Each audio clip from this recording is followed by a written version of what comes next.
રીતે પબ્લિકમાં ઇન્વાઇટ કર્યું, એવી રીતે ફર્સ્ટ ટાઈમ અમે ઇવેન્ટ કર્યો.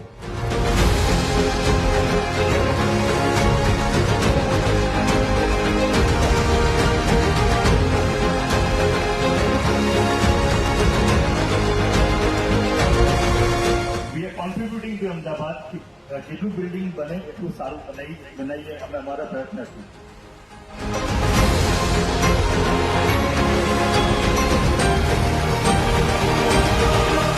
Thank you very much. તમે બધા આવ્યા, બધાએ ઊભું રહેવું પડ્યું, બિકોઝ અમને એક્સપેક્ટ નહોતું કર્યું આટલા બધા લોકો આવશે. થેન્ક યુ વેરી મચ અને સુપર રિસ્પોન્સ. Thank you.